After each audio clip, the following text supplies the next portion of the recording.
Daily Dose here. In today's video, we will be discussing methamphetamine use disorder.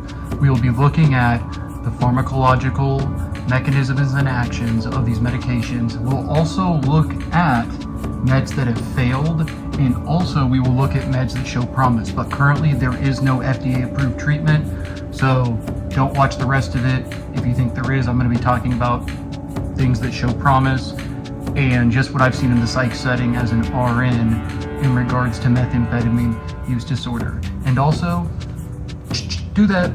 So I know there's a glare, but just try to follow me. I'm going to be discussing this and go over it, and I'm going to be going over every point.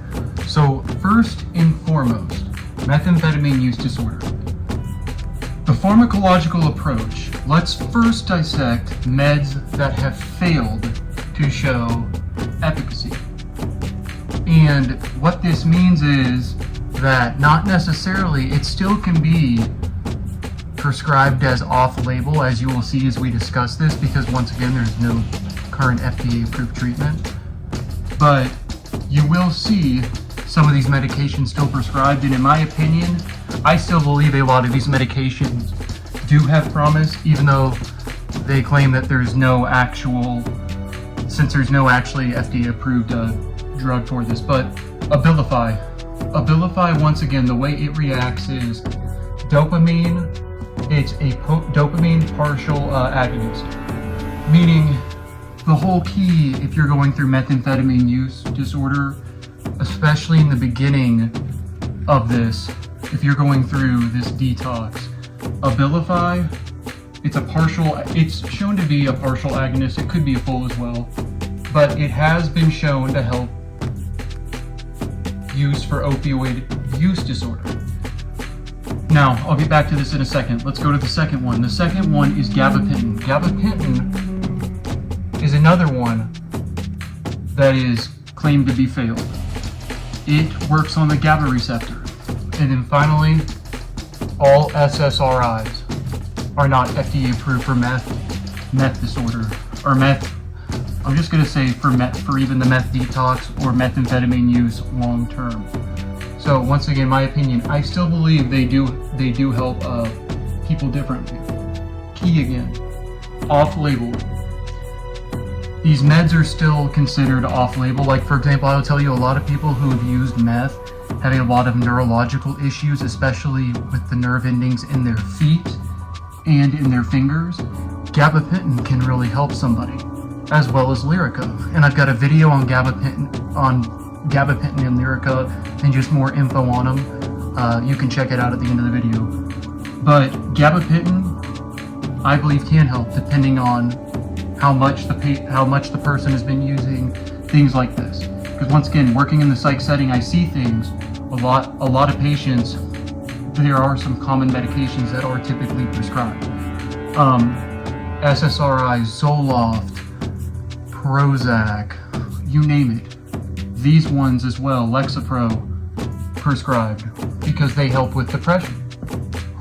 But once again, all I'm trying to get at is for methamphetamine use, these aren't approved FDA treatments. Now, once again, meds that show promise. First, modafinil. And modafinil a lot of times is prescribed for people who have narcolepsy, for example, sometimes seizure disorders, but it is a non-amphetamine stimulant with a complex mechanism of action. Once again, from a medication perspective, it is a dopamine agonist, which may be effective. And honestly, I have not personally seen modafinil as being effective, but I could honestly see how it could potentially help somebody if they were going through meth withdrawal. And what it does, once again, a dopamine agonist, activate dopamine cells in the brain when they're depleted. Think about it. With meth use, meth essentially is affecting your dopamine and it's depleting it. So you want meds that are dopamine agonists, which essentially just mean, once again, you're using more and you're producing more. Also, another medication besides modafinil, I think, would be low-dose Adderall. Now, you might go, whoa, now that will lead to more issues.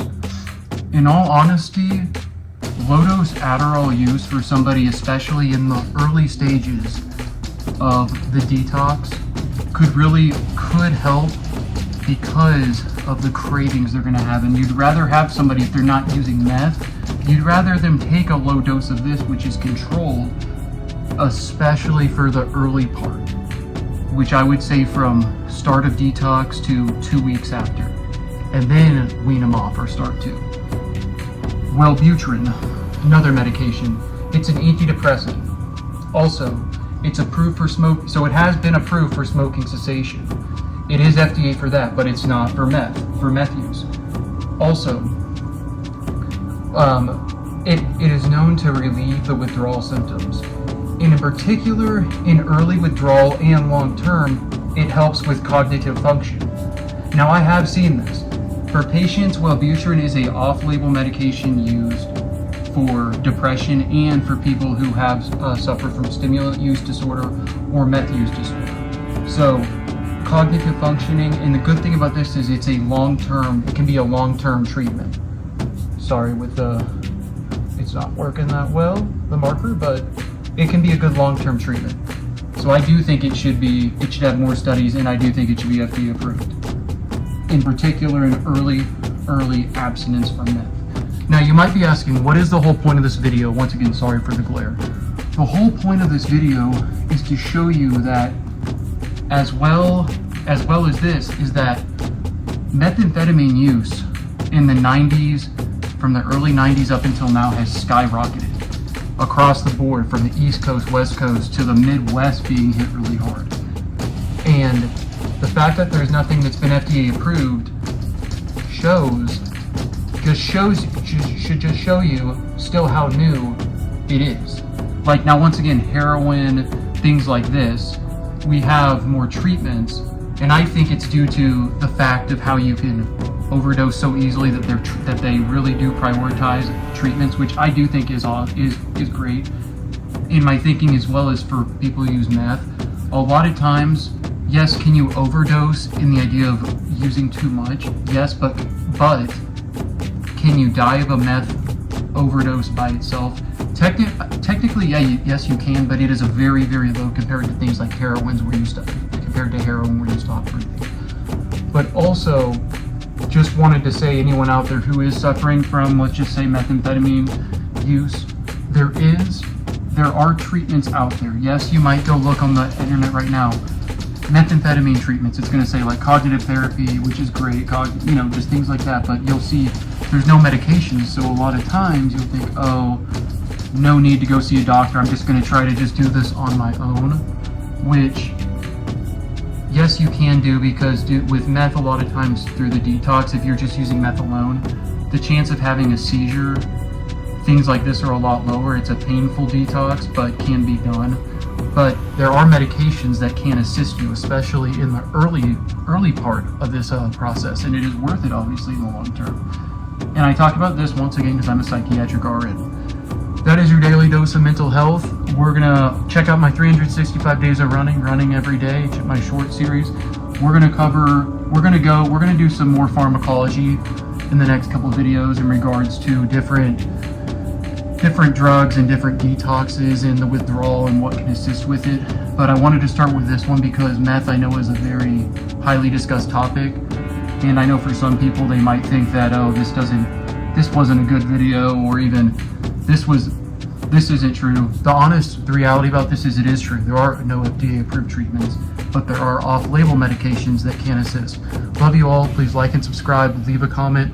I'll have another video out soon.